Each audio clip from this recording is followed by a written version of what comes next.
नमस्कार साथियों, हमारे YouTube चैनल पर आप सबका स्वागत है। तो दोस्तों, पिछले वीडियो में हमने वर्णों के बारे में जो पढ़ा था उसमें हमने स्वरों के बारे में पढ़ लिया था और व्यंजनों के बारे में हमने 3 भेद थे, जो स्पर्श व्यंजन, अंतस्थ व्यंजन और ऊष्म व्यंजन, उनके बारे में भी हमने पढ़ लिया था। उनसे आगे जो और व्यंजन होते हैं उनके बारे में हम आज पढ़ेंगे। तो दोस्तों, जो ऊष्म व्यंजन लास्ट तीसरा भेद था उसमें छ, श, स और ह आ गया था। उसके बाद में अक्षर, त्र और ज्ञ, ये वाला। तो इनको क्या कहते हैं? ये जो अक्षर, त्र, ज्ञ और एक स्र, या तो इनको संयुक्त व्यंजन कहते हैं। तो आज अपन संयुक्त व्यंजन के बारे में पढ़ते हैं। संयुक्त व्यंजन, संयुक्त व्यंजन।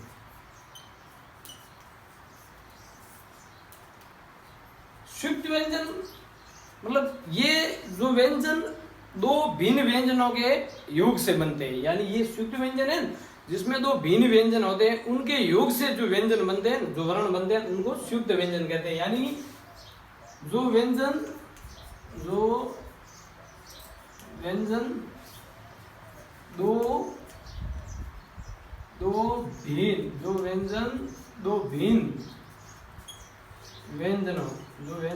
भिन्न व्यंजनों के योग से या मेल से के योग से बनते हैं।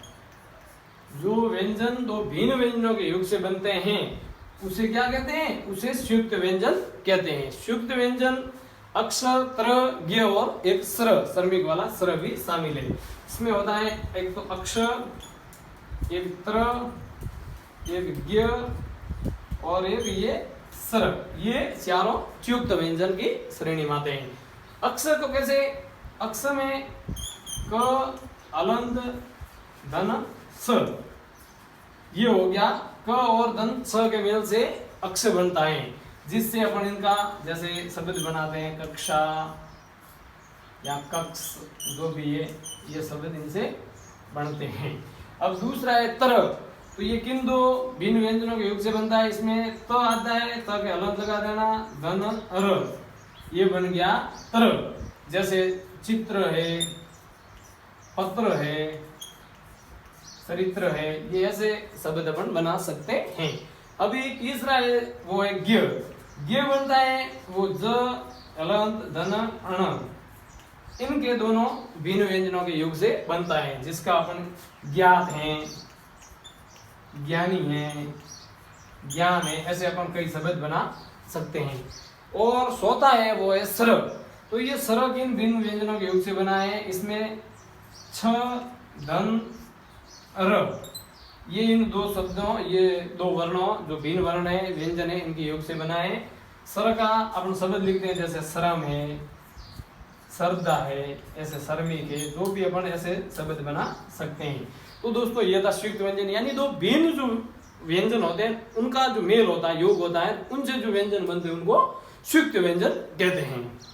अभी इनके बाद में अपन जो उत्सित द्विगुण व्यंजन आते हैं उनके बारे में अपन पढ़ते हैं, जो ड़ और ड कहलाते हैं, यानी उनको उत्सित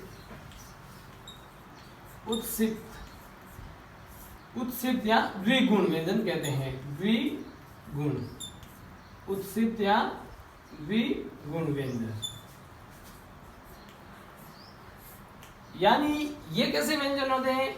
इस व्यंजन में क्या होता है कि अपन इसका उच्चारण करते हैं, तब जो जीवा होती है वो मुख के एक भाग से सिकोड़ कर दूसरी भाग की ओर फेंका जाता जोर से। यानी इन व्यंजन में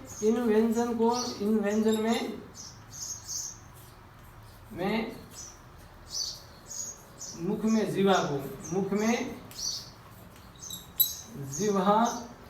को एक भाग से सिकोड़कर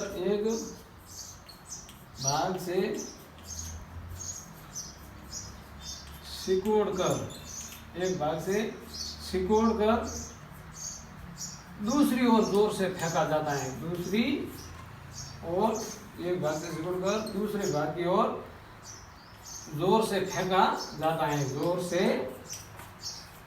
फेंका जाता है।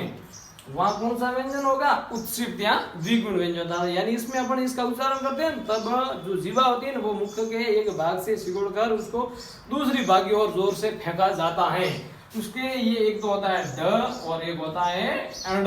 ये उत्सिप्त या द्विगुण व्यंजन कहलाते हैं। इसके बाद में अपने जो स्वर पढ़ जाते उसमें आउ तक स्वर आते हैं और जो पीछे रहते हैं अंग और अह उसको अपन क्या कहते हैं? वो पढ़ते हैं, उसको अयोगवाह कहा जाता है। अयोगवाह, अयोगवाह कहा जाता है। अयोगवाह। अंग और अह ये स्वर में न तो आते हैं और न ही व्यंजन में आते हैं।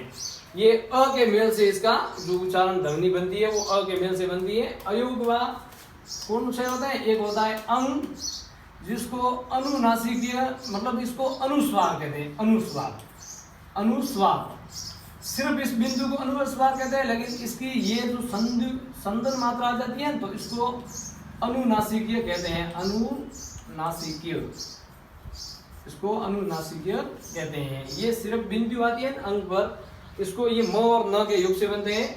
अंग पर सिर्फ ये बिंदी आती है इसको अनुस्वार कहते हैं और इस पर चंद्र मात्रा आ जाए तो इसको अनुनासिकीय कहते हैं। और इसके बाद में आता है अह। अह इसको विसर्ग कहते हैं। विसर्ग, इसको क्या कहते हैं? विसर्ग कहते हैं। ये हो गया अपने अयोगवाह।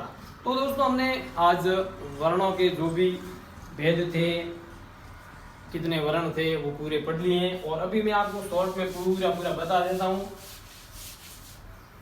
भाषा की सबसे छोटी इकाई वर्ण कहलाती है जिसके कभी टुकड़े नहीं किए जा सकते। हिंदी की जो देवनागरी लिपि है उसमें कुल 52 वर्ण होते हैं। अभी मैं बताता हूँ कि स्वर होते हैं वो 11 होते हैं। स्वर होते हैं वो 11 होते हैं जो अ से लेकर औ तक होते हैं जिसमें री शामिल है। और जो अयोगवाह होते हैं वो 2 होते हैं। अयोगवाह, अयोगवाह होते हैं वो होते हैं 2। वो कौन से होते हैं? अंग और अह, जिसमें अंग को अनुस्वार और अह को विसर्ग कहा जाता है। उसके बाद में अपने जो मूल व्यंजन होते हैं वो 33 होते हैं। मूल व्यंजन वो होते हैं 33। व्यंजनों में 3 प्रकार के जो व्यंजन आते हैं और स्वरों में भी 3 प्रकार के स्वर आते हैं। स्वर 3 होते हैं, जो 3 भेद होते हैं स्वरों के, हर्ष स्वर, दीर्घ स्वर और प्लुत स्वर। और व्यंजनों में भी 3 भेद होते हैं जिसमें स्पर्श व्यंजन होता है। स्पर्श व्यंजन, स्पर्श व्यंजन होते हैं वो 25 होते हैं जो क से लेकर म तक होते हैं। 5 की ये 5 लाइनें। और उसके बाद में आता है अंत्यस्थ व्यंजन। अंत्यस्थ व्यंजन ये जो 4 होते हैं, अंत्यस्थ व्यंजन 4 होते हैं। ये य, र, ल और व होते हैं। य, र, ल और ये होते हैं क से म तक। य, र, ल, व। जिसमें य और व होता है वो अर्ध स्वर कहलाते हैं। य और व को क्या कहलाते हैं? अर्ध स्वर कहा जाता है। अर्ध स्वर, य और व को अर्ध स्वर कहा जाता है। इसके बाद में आता है ऊष्म व्यंजन। इसके बाद में आता है ऊष्म व्यंजन। ऊष्म व्यंजन, ऊष्म व्यंजन होते हैं छ, स और अ। इसमें ये तीनों स्वर, इनके जो उच्चारण स्थान है वो अलग होते हैं। जैसे इनका होता है उच्चारण स्थान वो होता है तालव्य, तालव्य, ठीक है। और इस का उच्चारण स्थान होता है वो होता है मूर्धा, मूर्धन्य, मूर्धन्य।